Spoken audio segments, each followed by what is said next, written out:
Have you ever wished you could eavesdrop on a conversation with a millionaire? My name is Michelle Thompson.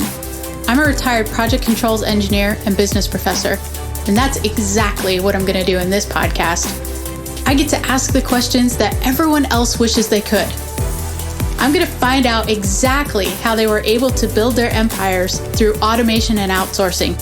And I'm going to break it down in a way that helps you build your business to run on autopilot. Don't miss out on Automate to Dominate. From author Donnie Bovine comes the book, How to Be a Success Champion, available on Amazon. After years of living other people's dreams, author Donnie Bovine decided to jump out on his own and start a business, thinking it would be easy. Instead, he had a rude awakening and quickly understood that he had spent 20 years being an employee and had no idea how to be a business owner. His business was tanking, and he was on the brink of losing everything when he decided to fight for business freedom. In this must-read and life-changing book, author Donnie Bovine shares with readers his story intermingled with lessons learned from his mistakes and his failures. In How to Be a Success Champion, you will find advice the author received from mentors and how he went from zero to a six-figure business. The author walks you through the steps of how to get out of your own way, how to play the game of business and win, find your strengths, how to network effectively, how to build a personal brand, how to create champions for your business, how to get great at sales, how to take complete ownership of you and your business. How to Be a Success Champion from author Donnie Bovine, available on Amazon in both Kindle and paperback editions. Order your copy right now. It makes a great book for corporate events too. How to Be a Success Champion from author Donnie Bovine, available on Amazon. Hello, everybody, and welcome to another episode of Automate to Dominate. Today we have Avi. Oh gosh, see now, Negrean. Did I get it right? Perfect. Yes, okay. Perfect. Sorry, Avi Negrean. Oh geez, yeah, you guys can kill me later. And he is the owner and creator of SocialBee, and this is like my favorite tool ever. So I am so excited to not only do this live, but also have a podcast to show you guys the power of this. And we're going to pick his marketing brain to see all the super awesome ways to use this. So Avi, thank you so very much for coming on the show. My pleasure. And I know it's super late there, so 10 o'clock at night. So I appreciate you being willing to be on Pacific Standard Time. So thank you for that. So most of our customers are from the States. So I'm used to having these European long hours, while in the States it's still like morning or noon. So no worries about it. So before we get started, can you tell everybody kind of your background and what led you to build SocialBee? Yeah, sure. So maybe also a very quick word on SocialBee for the ones who don't know it yet. SocialBee is a social media management platform. And basically we give you tools, training, and teams so you can automate your social media posting so you can get more leads with less effort. And in my case, I've been working in IT for a long time, started as a software developer, ended up being in management. And then at one point I had the entrepreneurial itch. So I started with three other friends of mine. We started another startup, which was called Nugget, which basically was a way for us to get quotes from business and personal development books. It's a way to really get the gist of or the golden nuggets of a business book. And while we were working at Nugget, we stumbled upon some techniques that worked for us to grow our audience on social media specifically, and for us to share our growing library of evergreen content and to engage with relevant people on social media. And that specific startup was a nice project, which got a good amount of users, but it was quite hard to monetize. So it was hard to turn into a business. And at one point, we realized that this other thing, which we've been building around social media and around marketing this Nugget product, might be more valuable. So we actually started a few discussions with a few people that kept asking us about how we're doing what we're doing. And we got a customer from almost day one, let's say so. And then we stopped working on Nugget at that point and started focusing on SocialBee. And later on, we sold Nugget to somebody who was in the same space as we were. That's awesome. So I am constantly telling everybody about you guys. In fact, I should probably give my affiliate link out more often than I do. But so, I mean, I use this for everything. Like I tell people, hey, if you're in business, you pretty much need to be using this because you shouldn't be spending your time on, social media management, especially even having a VA do it, right? Because it's not an efficient use of their time when a piece of software can do it. So, I tell people all the time, hey, let's take a couple hours, put all your content for the whole month together and set it inside of SocialBee and let it push. And I mean, we use it for everything. We use it for podcast drops. So, 3 times a week, it'll drop and remind people about podcasts. I use the RSS feed feature. So I have feeds coming in from all other places that are like, educational content that I can put out there for my readers. One of the super powerful things though, is that, you can recycle your posts and like it happens automatically. You don't even have to think about it. And I think, can you explain the power of RSS feeds to people? Because everybody seems to get confused about this and they think you have to use your own RSS feed. And I don't. I use RSS feeds from, all people who are in the same space as I am. If they put out a super awesome piece of content, like I want to let people know about that. So can you tell us how that works?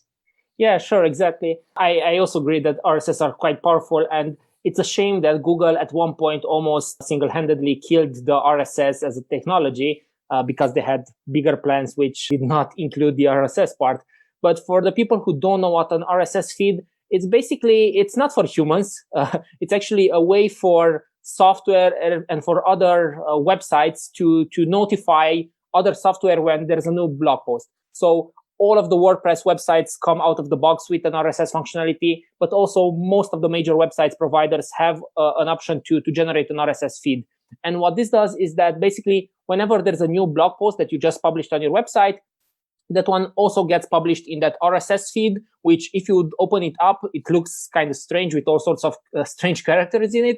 But then you put it in software like ours, and then we check for new posts every hour. And when there's a new post based on the specific settings that you set, we basically generate a new social media post for you. And for example, you can say, okay, I want whenever there's a post from Forbes, the subsection of entrepreneurship, whenever there's a new post there, publish it on my Twitter and mention @Forbes, because I know that everything that they're sharing, I would normally share. Don't even just add it as approved. So then whenever I have a new post that is scheduled from the RSS feeds category, for example, the next one in line will be picked up. And indeed, you can do that for your own website. So when you publish new blog posts, so then you don't have to go in and create those posts for yourself. But I would not necessarily recommend doing that, but rather the real power is in using other people's websites where you trust them, it's good content, and then you can also add it in SocialBee as not approved. So it's not necessarily that whenever there's a new blog post on a website, it will automatically go out, but rather it will sit in one of your content categories. You can go in from time to time, approve the ones that you like, delete the ones that you don't like, maybe make some annotations so your voice also comes through. And they are quite a powerful mechanism to share content on autopilot. And one thing which is an interesting fact, and I know that you're a Tim Ferriss fan, I have his RSS set up in SocialBee, and in SocialBee you also have this option where you can add an automatic append text at the end. So I add via Tim Ferriss, and it automatically mentions him. And I got a couple of retweets just because I tweeted that, and I got a couple of retweets from him. And you can see when he retweets you, because like all of a sudden that specific post has so many more views than like a regular post. I'm not promising everybody that they will get retweeted by Tim Ferriss or the likes just by using this functionality, but it is a good way to stay top of mind with literally no effort. After you set it up, there's no effort involved, and you can stay top of mind to either influencers in your industry or people that you really look up to, or maybe even friends that you want to always share their content and so on. Yeah. And that's a huge point. That's what I tell people is, who in your space are the people that they're probably already following, right? And then put that in your SocialBee RSS feed. And a lot of people think, oh my gosh, I don't want to do that because it's going to go rogue. And what happens if it, posts 100 posts in one day? And it doesn't do that. There's like safety features. And I have a Fiverr RSS feed in there. And honestly, I bet I delete 75% of the stuff in there. I don't have it on, to just auto approve because I want to go through and look at it. Yeah. And a lot of it is like, spammy junk, but there's like probably 2 or 3 really solid, awesome articles that I get in there a month and the cool part is, it goes through and posts it and it's always top of mind relevant. And like you said, staying in front of your audience and providing awesome content without really having to do a whole lot of work. And honestly, I hadn't even thought about Tim Ferriss's feed, but holy cow, that's a great idea, right? I'm going to go through my books here and all my authors. I'm just going to type in all their RSS feeds. So for people who like just had a light bulb go off and they're like, oh my gosh, that's how I use this. How do they find an RSS feed? Okay, so this could be tricky sometimes. Most of the times you just go on the website, on the homepage, and then in the URL, you just put a / and then put feed or RSS. And once you hit enter and you see basically just some text, strange looking text on your website, you're on the right place.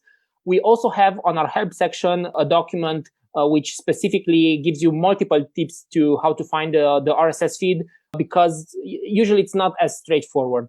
Back in the day, people used to put like icons with their RSS feed links on their homepages or on their websites. They don't do that anymore because RSS is not as popular as it used to be. But the nice thing about is that most of the websites nowadays do come with an RSS feed, and sometimes the owners don't even know about it.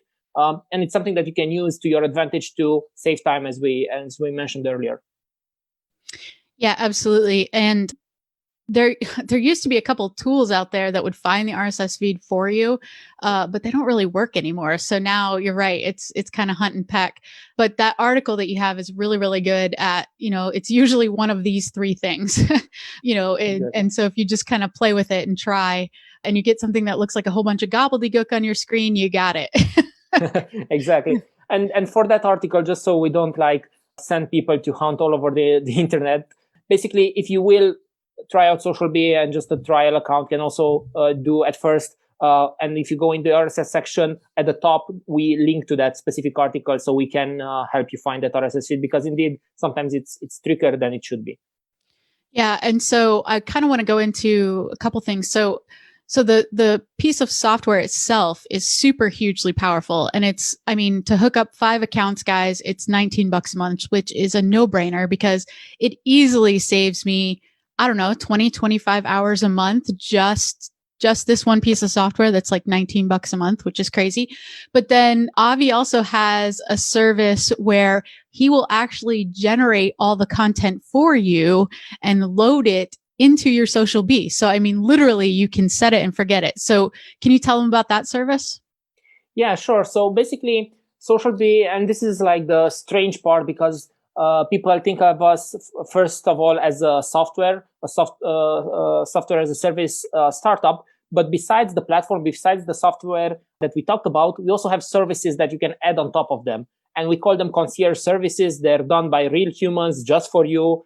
It's basically like having a VA, but a VA which is very specifically trained in a specific service that you're buying from us. And the service that you mentioned, that's our flagship service, the social media specialist service, where indeed basically it always starts from an intake form. All of our services start from an intake form. You fill it out, you give us some information about your business, then somebody from our team will get you onboarded and hand you over to somebody else from our team who will then continue to work with you. And basically, we generate social media posts, which are not like templates for an industry or something that 100 customers get the same thing. No, they're really like done specifically for you. And they can be promotional posts. They can be maybe some curated content, some quotes or some whatever you like, and whatever is actually really relevant to your business. And indeed, basically, we generate that content and we save it directly in SocialBee. We email you once we do, so you can give us also feedback on it, so we keep improving. But basically, especially after the first couple of weeks, when you still give us maybe some feedback and the initial intake form, most of our customers just stay hands off. They say, okay, just add it without me having to approve it first. And they save even more time because of this, indeed. And guys, I've used this. So, and the awesome part is Avi actually lets you try it for free. Like he'll do the first couple to kind of give you an idea of what it looks like. And then it's super inexpensive for what you're getting. So I would strongly recommend go in, sign up for a trial, of SocialBee, and then fill out that intake form for the concierge service. It's worth its weight in gold. It really honestly is. So can you explain to everybody gets so confused by the different buckets and what do I put in each bucket and what's a promotional and what's curated and oh my gosh, why do people call these things? Can you tell us what all that is? Yeah, sure. So indeed, this is the it's the power of our software, but then it also maybe because it's so powerful, it's not just you just have this one queue, put whatever you want in it, but rather we give you a bit of structure, which once you understand it, it makes so much sense. And it's actually a structure which actually leaves you room to work on your creativity versus then thinking, okay, what type of content should I share next? So basically these buckets, as you mentioned, are what we call the content categories. And even if you do it consciously or unconsciously, if you look at almost any business, you will see that their content falls into different types of content. So each business will have to do some promotional content because it's a business at the end of the day. Then most of the times, if they have a blog themselves, then they will most likely share those blog posts, especially if they're evergreen, they will share them multiple times. Then maybe they want to share some other content like curated content because they don't want it only to be about themselves. And this can be hand curated or RSS type of content, curated content that we discussed about earlier.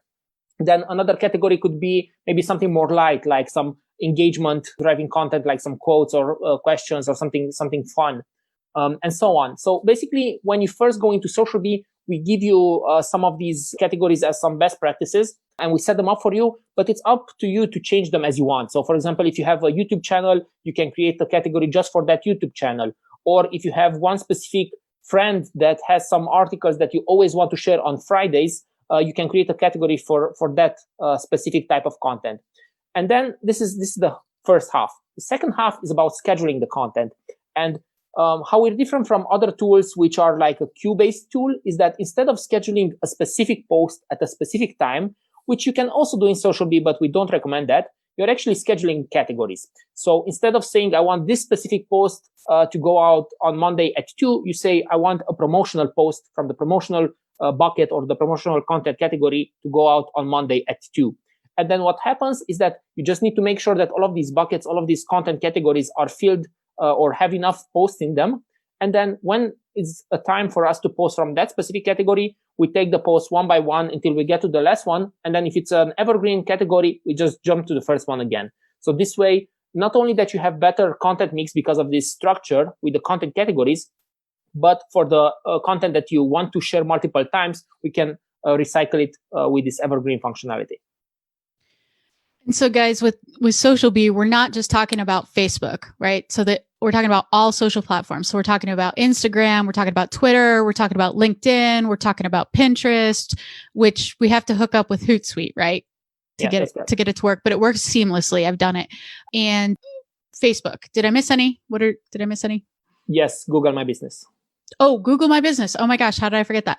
Okay. So basically you can like set it and forget it for literally all of your social media channels. I mean, this is ridiculous.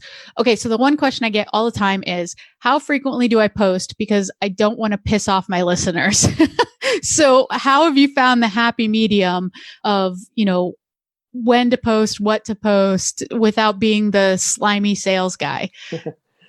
Yes. So, to some extent, this question is not as relevant as it used to be, like, 5-10 years ago.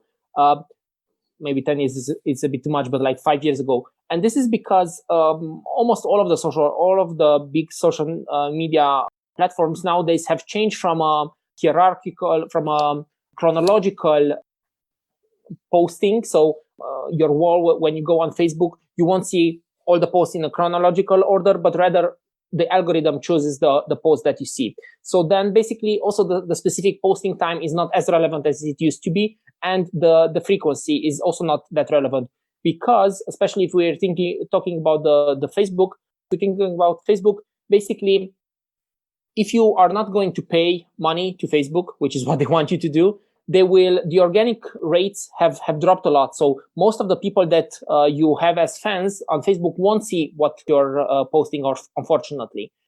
So this is why it's not a problem, even if you post a bit more often, because most of the people won't see all of your posts. And the ones which do, probably they do because they really enjoy your posts. They engage with your posts. They like them. They like physically hit the like button, or they comment, or they set your page to always be seen whenever you're posting. Still, you should also think about the content that you have and that you want to share. You shouldn't overshare just because you have a lot of content, or you shouldn't share too little because you don't have the time to create content. So basically, most of the times for most businesses nowadays, 1 time per day per each social network would be a good posting frequency. The ones that have more content to share because maybe they're producing a lot of blogs or podcasts, or maybe they have some very nice images that they want to share, or they are an e-commerce store, so they can share a lot of their products. They can also share a bit more often. Or for the ones that really don't have the time, maybe once every other day, that would also do the trick. And I think you brought up a huge point about the chronological versus interaction, right? Especially with Facebook ads. People aren't paying attention as much as you think they are. And that's the key, is that I think so many people are so afraid. Now, I've seen people go like way overboard, right? And they'll like drop a podcast and they'll ping people like 7 times a day about the one podcast episode that they have. Okay, don't do that.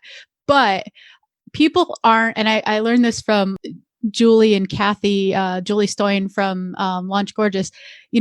She told me, she's like, Michelle, you think you're going to tick them off, but what's going to happen is they're only going to see maybe 20 to 30% of what you post, right? Because the rest of it just gets filtered and it gets buried, and nobody sees it, and nobody's sitting there waiting for you to post on Facebook, right? So I think we have a little bit of a fear there that maybe isn't quite a reality. And I think if you are afraid of it, that's probably a good thing, because you're at least conscious, right? And you're not just out there spamming people. So use a little bit of judgment there, but it's okay to post, guys. It's like twice a day. You're not going to tick anybody off. It's okay. So I think that's one more thing on this note, because, okay, except for the content which you're posting automatically, maybe through an RSS feed, but the content that you create, you really know it. If you see it on your Facebook wall, you know it, you recognize it. If you share the same thing 2 months ago because it was an evergreen post, you maybe remember it, but trust me, your audience won't. They are bombarded with social media posts left and right. And as you said, basically, they won't, first of all, like 99% won't notice if you share the same thing twice. And even the 1% which do notice, most of the times they won't be affected of it. They won't unfollow you just because they saw that. So you shouldn't be worried indeed that you're oversharing, unless of course you are oversharing, like in the example that you gave. And the thing is, if I'm going to take the time to write a blog post, it's going to be full of a lot of value. And so I'm not going to be ashamed to put it out there twice. And that 1% that does recognize that, yeah, like you said, if it's value, they're not gonna be offended by that. Now, if you're just spamming the heck out of them and are like, hey, buy my stuff, yeah, that's probably not gonna work out so well. So, okay, you've been doing this for a little while. What are and you kind of get to see the back end of what, everybody's get to doing. So what are the 3 coolest ways you've seen somebody use SocialBee to reach their audience?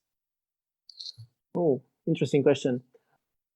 So I think, first of all, what's important to understand is that, especially if we're thinking of Facebook and Instagram, which are used a lot by people, and maybe also LinkedIn in the B2B world, people start to create content, but they don't also think of how can I get people to become a fan or a follower or a connection. So the thing is that SocialBee is also there to help you share this content, but you should also remember that you should try to engage with people, so then they know about your page or your profile and so on. And especially when you're first starting out on Facebook, for example. On Facebook, you don't have that many tools as a Facebook page to grow that audience, except if you manage to do some cross posting some cross promotion with other people that have that audience, or by honestly just running ads, because this is what Facebook is trying to get you to do.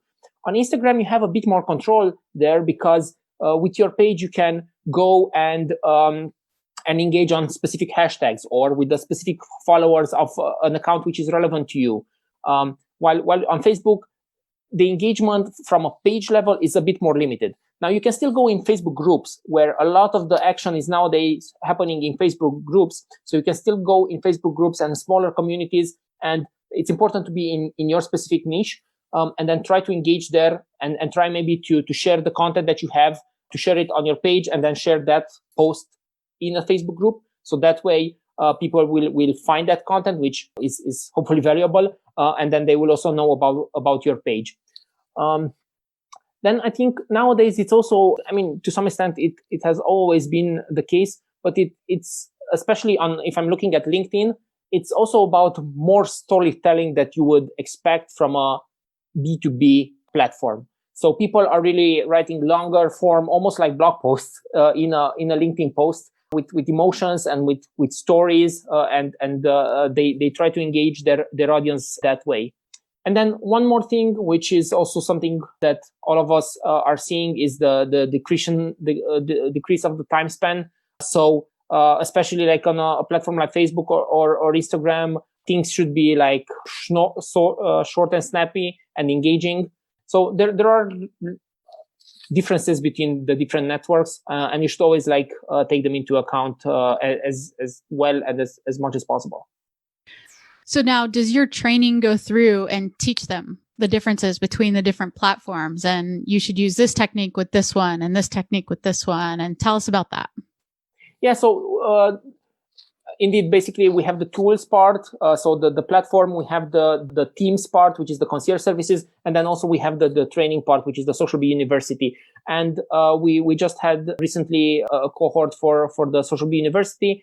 And basically, we teach you a bit of the particularities of each network in that training as well. But we're also focusing quite a lot on general copywriting techniques, and really going back to the basic and to where you should start from, understanding your audience and your buyer persona, and knowing who you talk to, because knowing who you talk to will then really craft your message in such a way that it speaks to them. And it's not only about you pushing your features, but rather tying them to the benefits of your product or service, and seeing how it would help your target audience, and so on. So I'm going to kind of put you on the spot a little bit. So Hootsuite has this cool feature where anything that you post, if somebody comments on it, it shows up in the feed. Is SocialBee going to be able to do that at some point? We are actually working on this. It's still probably 1 or 2 months out from the first release. This is something which most likely we will call the Engage module, which has been requested probably from day one. But we kept postponing working on it because we had so much other work to do on the posting part of the platform. And we knew that the Engage is almost like a product on its own. So yes, it is already actually in progress. We're making good progress, but it's not a small feature to have. And also, depending on the different networks, for some, they give us more access, for others, a bit less. So we're also depending on the APIs that we can access. Yeah, I know. I think Facebook just changed their API, which made things much more difficult for you guys, didn't it? They keep changing things. Like after Cambridge Analytica, when it was like a strange time, but since then they really started to change things left and right, and almost sometimes with very little notice. But yep. It's the game that we have to play. So right. And for those of us who get frustrated by them constantly changing the API, we kind of have to remember Facebook's a free platform, right? Unless you're using paid ads. So they're giving us the ability to use that for free. So give Avi a little grace and nobody scream at him because it's not in his control. Yes, but it is like a huge time-saving feature to not have to scroll through your own feed. But if it's like right there, oh my gosh, that's so awesome. So that's my only wish list, which is like everybody's wish list, right? So yeah, it has been requested quite a lot for sure. and it's in progress. We have a public roadmap, and people can see some of the bigger things that we're working on or that we're planning to work on that public roadmap.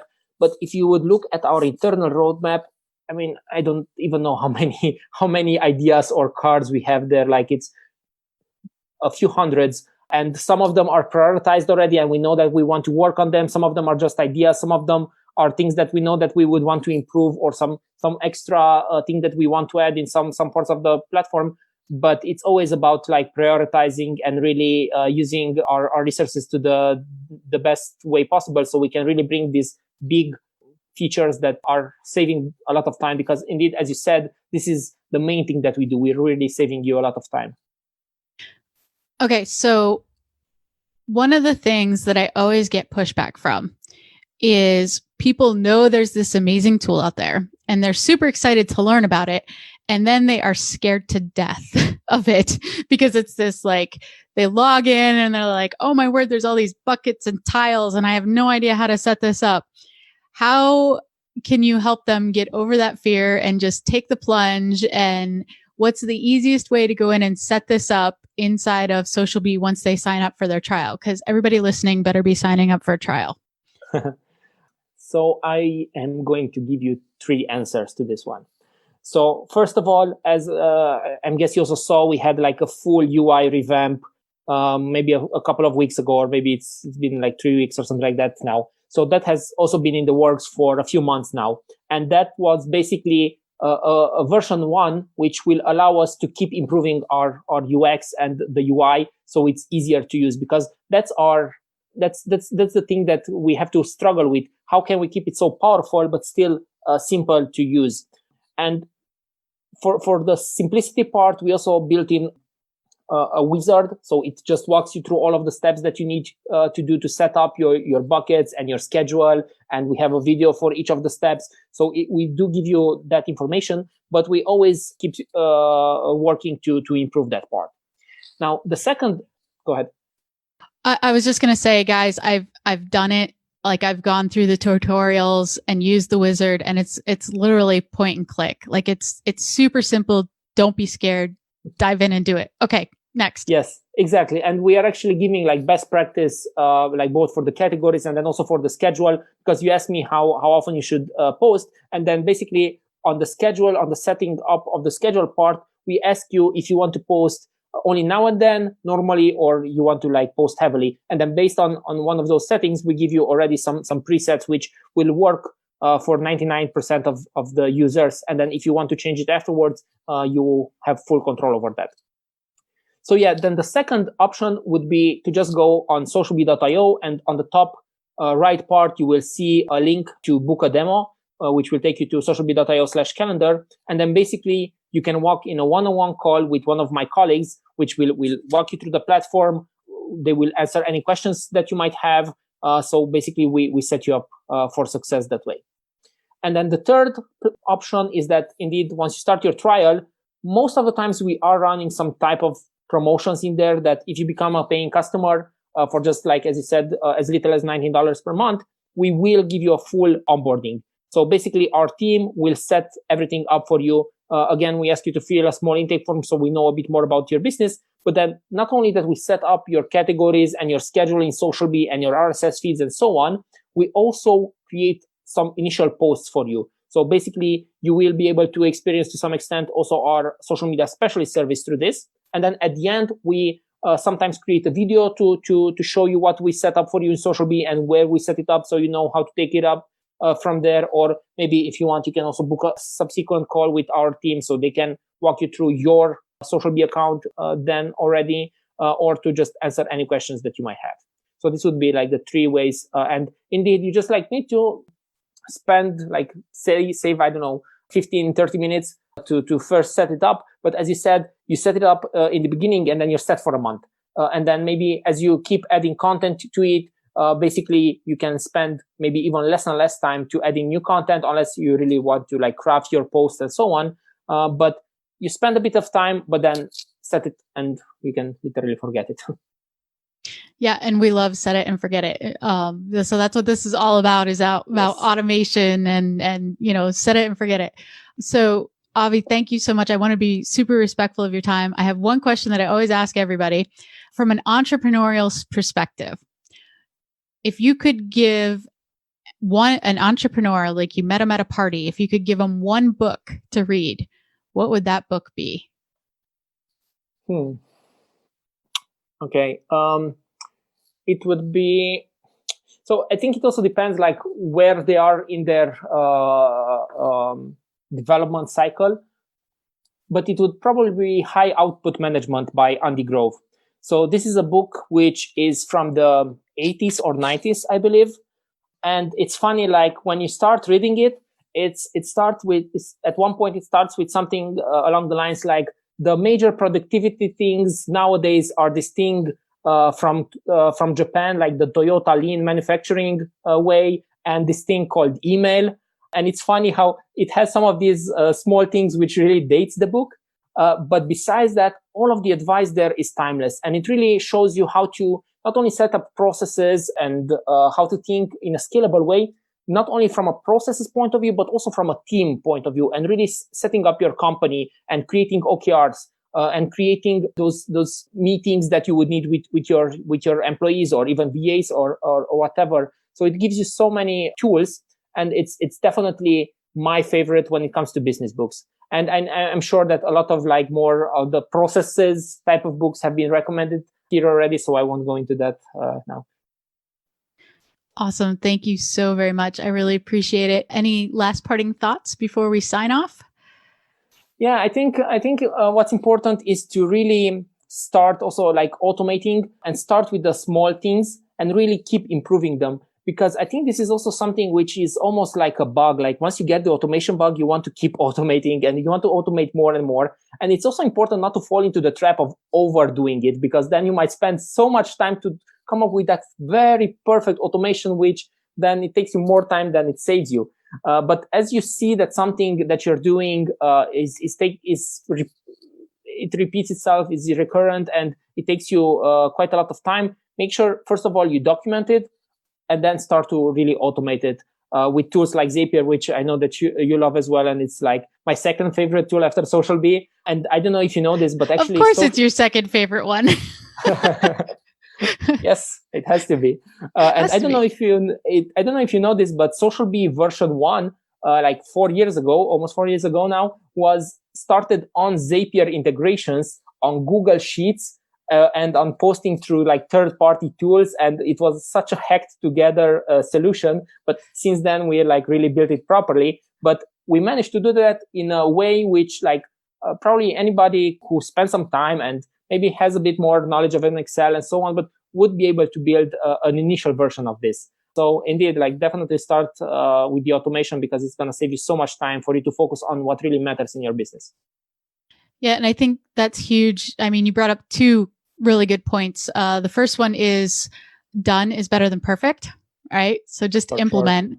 Sure. And then the second one is don't over automate, because at a certain point you don't get the time back that you put into it. So two hugely golden nuggets right there. So that was worth the price of admission right there, everybody. So, all right. Well, thank you so much for your time today. I really appreciate it. And hopefully we'll be driving a whole ton of people to SocialBee, and appreciate it. Thank you very much. Thank you, Michelle. This was really fun. And it was good talking to you. Bye. Bye. Thank you for tuning in to the Automate to Dominate podcast at www.awesomeoutsourcing.com/podcast. My name is Michelle Thompson.